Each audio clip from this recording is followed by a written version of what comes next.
Now we're cooking with butter. What's up, everyone? Urb Thrasher here with Radical Russ. Hello, everyone. Hanging out here in Roller J Studios in Portland, Oregon. That right there was the Flowbots singing Gonna Be Free. Before that, Devo, amazing tune right there, Freedom of Choice. And even before that was Wake Up from Rage Against the Machine, all chosen by, on the line right now, from Ladybud Magazine, Diane Fornbacher hanging out with us. Diane, you still with us tonight, right?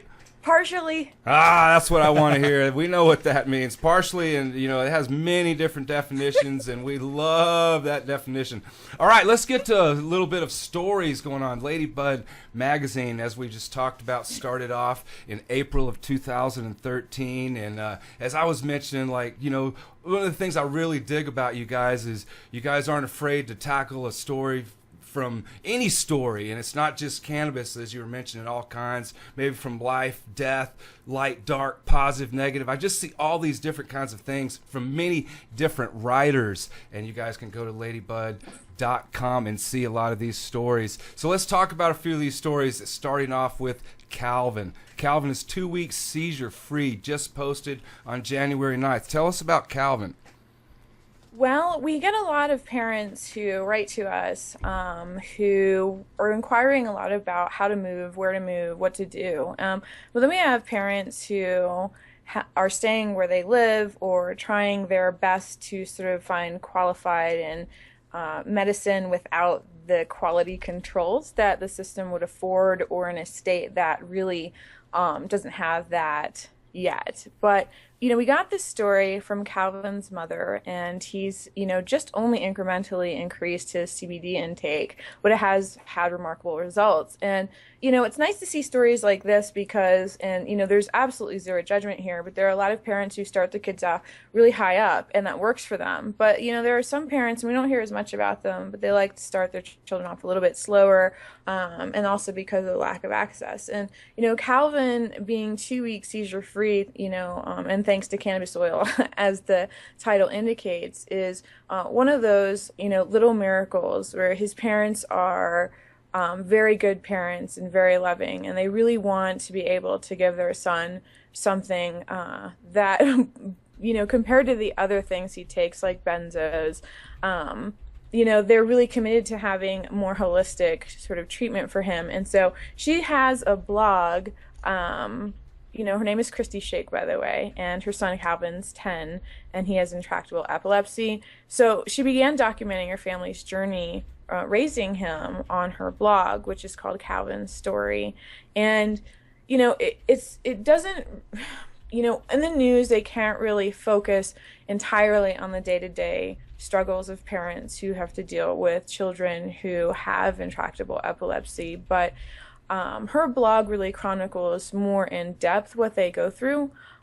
So you get to see these little victories, but you also get to see some of the drawbacks. You know, Calvin is one of many, and his mother, of course, they're one of many families that contribute to Ladybud Magazine. But, you know, by, I guess, by nature, a lot of these parents aren't journalists, and we like to find their blogs when we can. And sometimes, it's like Calvin's blog, his mother submitted links to our site for a while, and you know, we have quite a backlog of a lot of stories we'd like to cover, but it's a lot easier when people like Christy, you know, submit stories to us. We like to amplify the voice of people who are on this discovery, this journey that so many other people are on, so that we might illuminate the experiences of other people and they can find each other. So, you know, this is one of our most recent epilepsy articles by a parent, but we have lots and lots of them. We get a lot of parents who come to us because they're so scared, and then they see these shows on TV talking about CBD, and you know, it makes me happy when they come to us, because then we can also explain to them importance of whole plant medicine in their advocacy. So whereas, you know, something that might work for their child may not work for another child. So I'm always happy when they come to us, we can explain that to them, because I don't think mainstream news does a good job of really delineating between the different kinds of access that people need, and what we should fight for is all of their rights.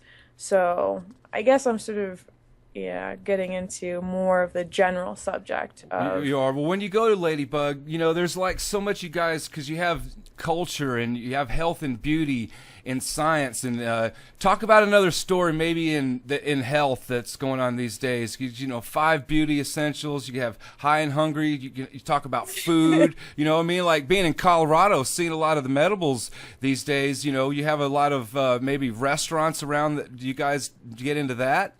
Well, here's the thing, as you know, because I've seen you around the country in Rescue, I travel a lot, so I see a lot of edibles. But one of the challenges we have at Ladybud is because we are Colorado based, but we're a little Colorado heavy sometimes. So we really appreciate it when people submit stories to us from other places. I mean, I can only eat so much when I go to a place, you know what I mean? I have to stay conscious to like test some of this stuff. But, well, one of the biggest stories this week, though, aside from, the whole edible thing, which we could, talk about for another 20 shows, this week, not this week, but before Christmas, a New Jersey appeals court ruled that cannabis use alone is not reason to remove a child, which is fucking huge, because this happened in New Jersey, and that's where I left. So I'm kind of like happy about it, but a little pissed because I had to leave before it happened. But I think bet Chris Christie's not happy about it. Governor Christie is... Yeah. I